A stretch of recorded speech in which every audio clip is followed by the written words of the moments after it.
오늘 우리가 함께 보실 하나님의 말씀은요, 고린도 후서 6장 3절에서 10절까지의 말씀을 가지고 볼 수 없는 은혜를 위하여 라는 제목으로 함께 말씀의 은혜를 나누도록 하겠습니다.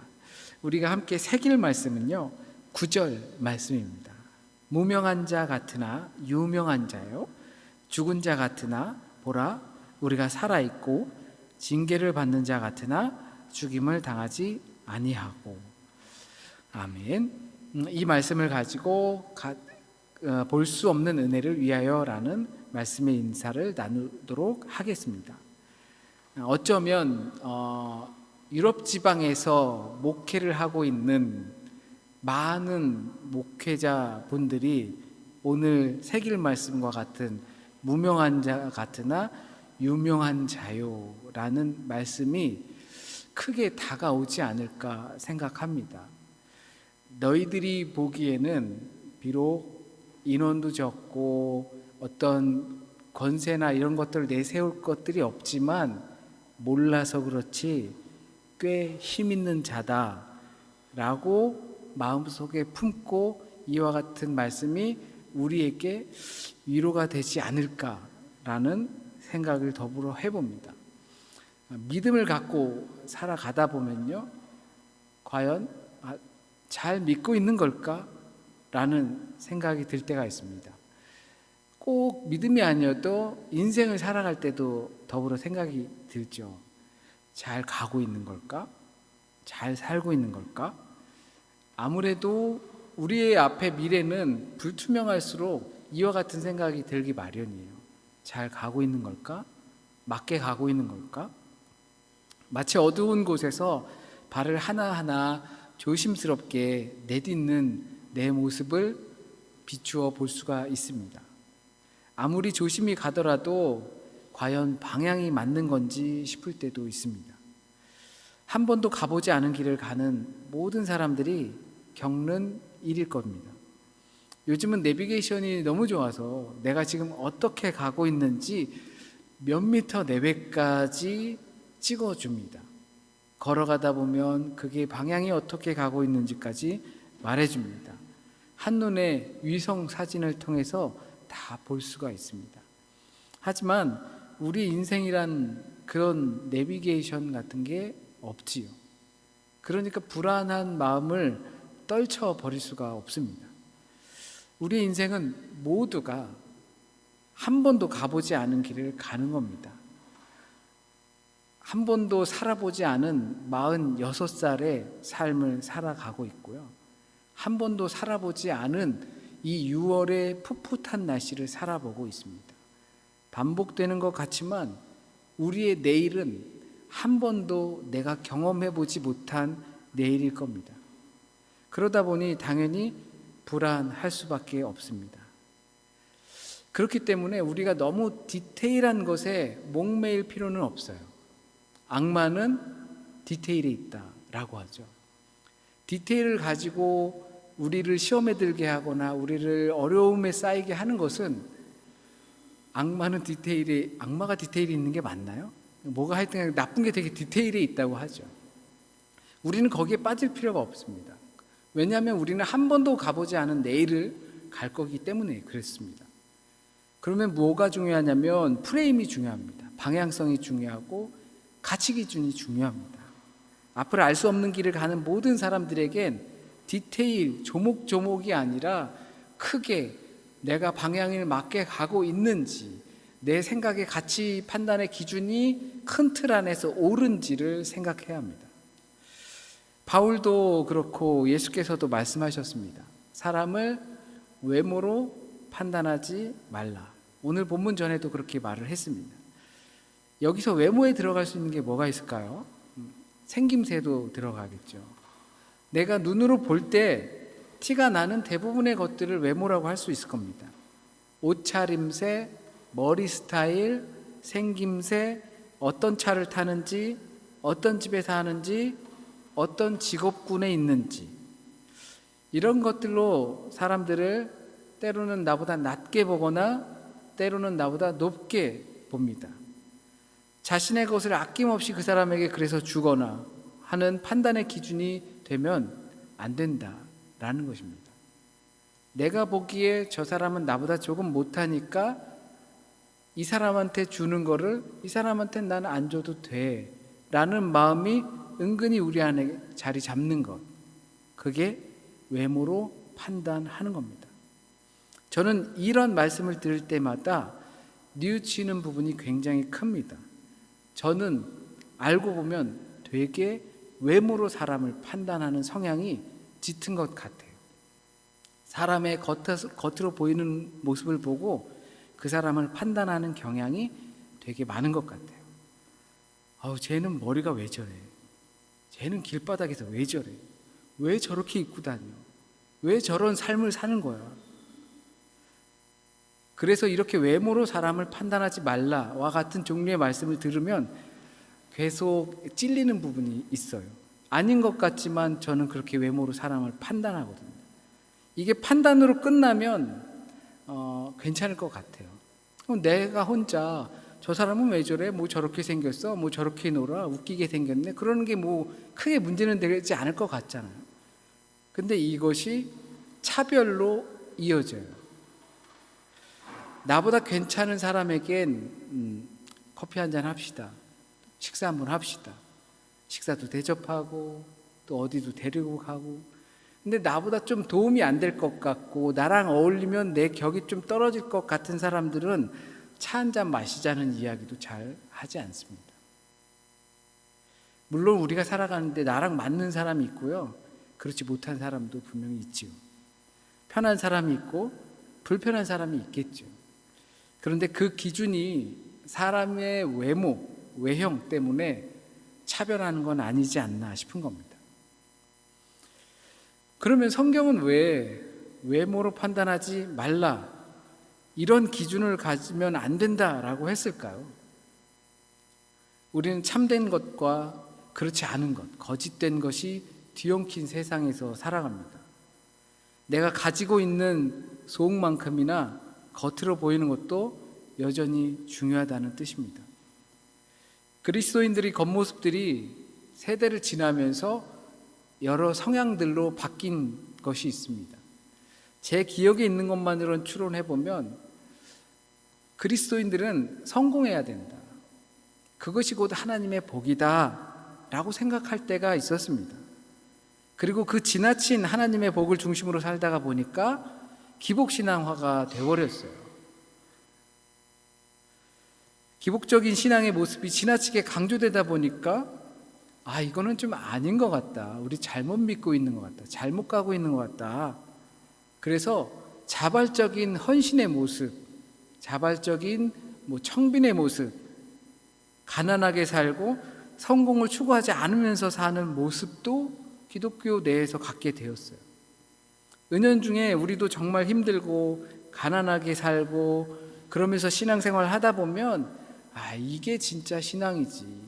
마치 오늘 본문에서 바울이 내가 매 맞고 잠도 못 자고 모욕을 당하고 그러면서 내가 버텼어, 그런데 누가 나한테 뭐라 그래? 라고 그러는 것처럼 들리듯이 우리도 그렇게 생각할 수가 있어요. 내가 주님을 믿고 신앙을 지키면서 온갖 어려움을 다 당했어, 가난했고 돈을 추구하지 않았고 그렇게 살았어 라고 하면서 은근히 그것을 나의 자랑으로 여길 때가 있다는 겁니다. 생각이 변하고 가치관들이 변하면서 우리의 신앙의 추세들도 이렇게 변했습니다. 그러다 보니까 조금 좋은 데로 가고 조금 잘 사는 그 신자들이 있다거나 조금 큰 목회를 하는 그런 분들이 계시다면 은근히 섭섭한 마음이 들 수도 있어요. 그러다 보니 내가 가지고 있는 상처, 고난, 이게 훈장으로 여기게 됩니다.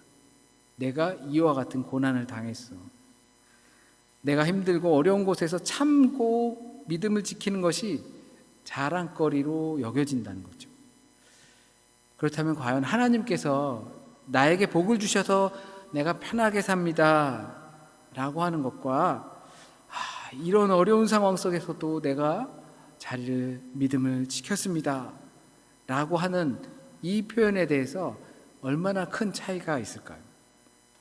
혹시 이런 말들이 내가 은혜 받은 사람이라는 것을 자랑하고 싶어서 그런 것은 아닐지, 여유로운 삶을 살면 내가 잘 믿어서, 어려운 삶을 살면 헌신과 봉사의 삶을 살기 때문에 이런 생각을 하는 것은 아닌지, 그러면서 진짜 믿음의 삶은 바로 자신의 삶이라고 생각하는 것은 아닌지, 내가 잘 믿고 있다고 생각하는 무언가로 여기는 것은 아닌지, 우리 눈에 보이는 것으로 세상을 판단하면서 산다는 것은 자기 기준이 있다는 겁니다.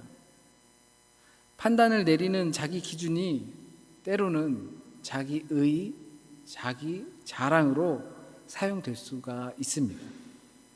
그렇게 되면 하나님의 은혜를 헛되게 만든다라는 것입니다. 좋은 약을 먹고 병이 나는 꼴인 거죠. 한우 A뿔 특 A 이런 거 먹고 설사하는 꼴이 되는 겁니다. 하나님의 은혜를 헛되게 꽝으로 만드는 것은 여러 가지가 있겠지만 그 어느 것도 자기 의가 되고 자기 자랑이 되면 은혜를 헛되게 하는 것입니다. 그 어느 것도 나의 의라 여길 만한 것이 없습니다. 내가 고생한 것도, 내가 애쓴 것도 나의 의 또는 자랑으로 생각하는 순간 하나님의 은혜를 꽝으로 만드는 겁니다. 판단하는 것도 문제겠지만 그것 때문에 내가 판단을 받을 것을 염두에 두고 살아갑니다. 우리가 판단하면서 살아갈 때 그 판단 기준으로 내가 판단받을 것을 염두에 두고 살아갑니다. 사람들에게 어떻게 판단받을지를 염두에 두고 말하거나 행동하는 것도 동일하게 하나님의 은혜를 헛되게 만드는 것입니다. 물론 내가 어떻게 판단을 받을지 긍정적인 요소가 있습니다. 생각할 때 조심스럽게 실수하지 않으려고 하는 모습들이 분명히 있습니다. 하지만 그 판단으로 사람을 차별하는 문제, 자기 기준이 옳다고 여기기 때문에 다른 사람에게 차갑게 대하는 문제가 생긴다는 사실을 알아야 합니다. 또 타인의 판단을 받을까봐 걱정합니다. 자기 기준으로 판단을 내리기 때문에 그것으로 나도 판단받는 거죠. 이것도 은혜를 헛되게 만듭니다. 그런데 살면서 어떻게 판단을 안 하면서 삽니까? 맞습니다. 안 할 수가 없어요. 하지만 나는 이런 존재라는 것을 인정하면서 한 걸음 한 걸음 내딛어야 하는 겁니다. 나는 판단을 두려워하면서 사는 사람이구나. 나의 어떠한 행동들로 인하여서 하나님의 은혜를 홀랑 까먹을 수 있는 사람이구나 라는 것을 인정하면서 한 걸음 한 걸음 내딛는 겁니다. 그리고 시야를 넓혀가는 겁니다.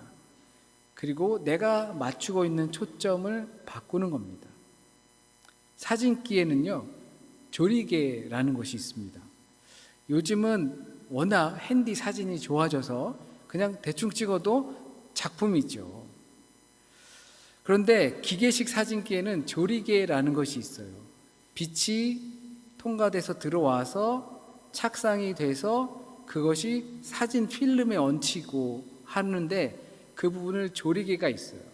근데 그 조리개는 숫자 1에서 또는 1점 몇에서 22, 24 이렇게 크기로 되어 있어요. 1에서 22까지 대충 생각해 보면 1이라는 숫자는 그 조리개라는 그 여 닿는 것이 아주 크게 벌려져 있는 거예요. 22라는 것은 아주 좁게 만들어지는 거예요. 그 1이라는 것은 크게 열면 빛이 찰칵하는 순간에 크게 많이 들어오게 되어 있어요. 22라는 것은 문을 닫았기 때문에 빛이 아주 조금만 잠깐 들어오고 나가고 맙니다. 우리가 예쁜 사진 할 때 보통 인물 사진 예쁘게 찍을 때 나한테 초점이 온전히 잘 맞춰지고 뒤에 배경이 흐릿하게 나갈 때 좀 또렷하게 내가 보이면서 예쁘게 느껴질 때가 있죠. 보통 그걸 아웃포커싱이라고 하거든요. 다른 데를 포커스를 날려버리는 거예요. 그렇게 사진을 찍을 때 초점만 맞춘다고 해서 아웃포커싱이 되지 않아요. 조리개를 크게 열어야 해요. 빛이 많이 들어오면 나한테 초점을 맞추면 그 뒤는 뿌옇게, 피사체 외에는 뿌옇게 되는 것이 아웃포커싱이에요. 그러기 위해서 필수 조건이 빛이 크게 열어서 개방해서 많이 들어오게 해야 합니다. 우리가 보지 못하는 것을 볼 수 있기 위한 우리의 일들은 개방을 해서 빛을 많이 받아들이고 하나님께 초점을 맞추는 겁니다. 우리가 살아가면서 어떻게 판단하지 않고 살아가겠습니까? 판단하는 것 때문에 차별을 하지 않기 위해서인 것입니다. 그러기 위해서는 우리는 개방성이 필요해요. 열어야 돼요. 그리고 빛을 많이 받아들여야 돼요. 그리고 초점이 그 피사체에 맞아야 해요. 그러면 판단하는 우리의 생각으로 판단하느라 하나님을 보지 못했던 상황들이 그 빛이 많이 들어오고 개방된 나의 모습을 통해서 하나님께 초점이 맞춰지면 다른 피사체들은 보이지가 않아요. 그렇게 되면 우리는 하나님께 초점을 맞출 수 있게 됩니다. 왜냐하면 우리 눈에 보이는 것 때문에 우리는 판단하고 그것 때문에 넘어지는 거거든요. 개방성된 것을 빛을 다 닫아버리면 온갖 것들이 다 보여요. 온갖 것들이 다 보이면 참견하고 싶고 그리고 판단하고 싶고 내가 맞다고 생각하는 그 기준으로 문제를 삼고 싶고 하는 것들이 생기기 마련이에요. 그런데 하나님께만 초점이 맞으면 그러면 그 다른 것들은 뿌예질 수밖에 없어요. 그러기 위해서는 우리에게 개방성이 필요해요. 많이 보고 많이 열려있고 그것들에 대한 다양성이라는 생각들을 우리 안에 담아 두어야 하는 것이죠. 남들이 나를 어떻게 보든 상관없다. 그거 아닙니다. 나는 너희들이 볼 수 없는 것 무언가를 본다. 그거 아닙니다. 나는 너희들이 모르는 반전 매력이 있다. 그거 아닙니다. 개방성과 초점입니다. 그것을 흔히 표현하는 뻔한 듯한 말로 하면 그냥 하나님을 사랑하는 겁니다. 그렇게 일하고 그렇게 놀고 그렇게 걸어가는 겁니다. 없으면서 있는 척할 필요도 없습니다. 내가 있다고 그게 대단한 것처럼 여길 필요도 없습니다. 내가 주님을 보고 가는 모든 순간을 은혜로 여길 뿐입니다. 판단이 멈추면 차별이 사라집니다. 판단이 사라지고 나면 은혜만이 남습니다. 그냥 그래서 우리는 하나님을 그저 사랑할 뿐입니다. 그 하나님을 사랑하기 위해서 하나님의 피조세계에 개방성을 두고 그것들에 초점을 맞추는 것이 아니라 하나님께 초점을 맞추는 것입니다. 내가 없는 것에 초점을 맞추는 것이 아니라 그렇다고 있는 것에 초점을 맞추는 것도 아닙니다. 하나님께 초점을 맞추는 겁니다. 하나님께 초점을 맞추고 우리 안에 빛이 많이 들어오면 하나님 외에 다른 것은 그렇게 중요해지지 않습니다. 그렇게 하나님을 사랑할 뿐인 겁니다. 우리 다 같이 찬양 드리시도록 하겠습니다.